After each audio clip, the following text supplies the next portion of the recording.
அஸ்ஸலாமு அலைக்கும் வரஹ்மத்துல்லாஹி பரகாத்துஹு. பிஸ்மில்லாஹிர் ரஹ்மானிர் ரஹீம். அன்பான சகோதர சகோதரிகளே, எல்லாம் வல்ல அல்லாஹ்வின் நல்லடியார்களே, இன்று நாம் காண இருக்கும் தலைப்பு, பேச்சாளர்களே தாழ்வு மனப்பான்மையை தவிர்த்திடுங்கள். மேலும் இரு நபர்கள் ஒரே மேடையில் பயான் பேசும்போது ஒருவரது பயான் ரசிக்கத்தக்க வகையில் உயர்ந்த நடையில் இருந்தது என்று மக்கள் குறிப்பிட்டார். இனி அந்த பேச்சாளரோடு நாம் பேசக்கூடாது என்று நினைக்கின்றோம்.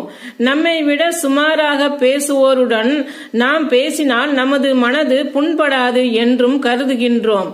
இது தவறாகும். ஏனெனில் பிறரோடு நமது திறமையை ஒப்பிட்டு பார்க்கின்ற நாம் நமது பேச்சிற்கும் அவரது பேச்சிற்கும் மத்தியில் எவ்வளவு வித்தியாசங்கள் இருந்தன, எந்தெந்த இடத்திலெல்லாம் நாம் சறுக்கினோம், மக்கள் எந்தெந்த இடத்திலெல்லாம் அவரது பேச்சை மிகுந்த ஆர்வத்துடன் ரசித்தனர் என்பதை சுதாரித்துக் கொண்டு நமது உரைகளில் உள்ள தவறுகளை களைந்து நம்மை நாம் முறைப்படுத்தி கொண்டால் அதுவே நாம் சிறந்த பேச்சாளராக ஆவதற்கு வழிவகுக்கும்.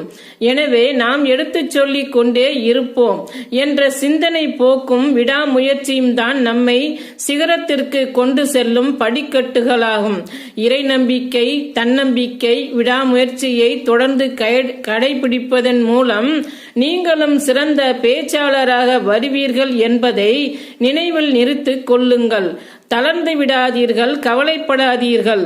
நம்பிக்கை கொண்டிருந்தால் நீங்களே உயர்ந்தவர்கள். அல் குர்ஆன் அத்தியாயம் 3 வசனம் 139. அல்லாஹ் உங்களுக்கு உதவி செய்தால் உங்களை வெல்பவர் எவரும் இல்லை. அவன் உங்களுக்கு உதவ மறுத்தால் அவனுக்கு பின் உங்களுக்கு உதவி செய்பவன் யார்? நம்பிக்கை கொண்டோர் அல்லாஹ்வே சார்ந்திருக்க வேண்டும். அல் குர்ஆன் அத்தியாயம் 3 வசனம் 160. எனவே தொடர் பயிற்சியையும் விடாமுயற்சியையும் விட்டுவிட்டு பிறரை பார்த்து புழுங்குவதிலோ கவலைப்படுவதிலோ உங்களுக்கு எவ்வித பயனும் இல்லை.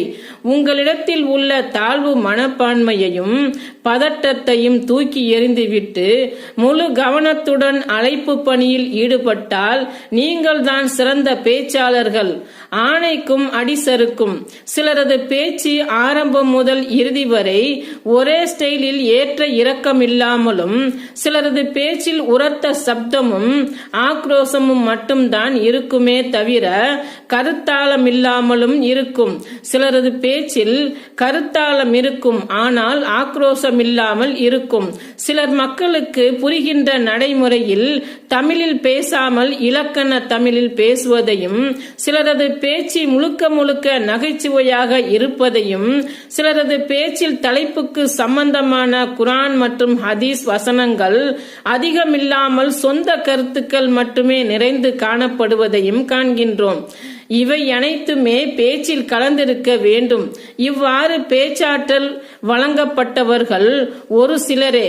இவற்றில் ஏதேனும் குறைகள் ஏற்பட்டால் அந்த பேச்சு மக்களிடத்தில் எடுபடுவதில்லை. எல்லோருடைய பேச்சுக்களிலும் இதுபோன்று ஏதேனும் சில குறைகள் இருக்க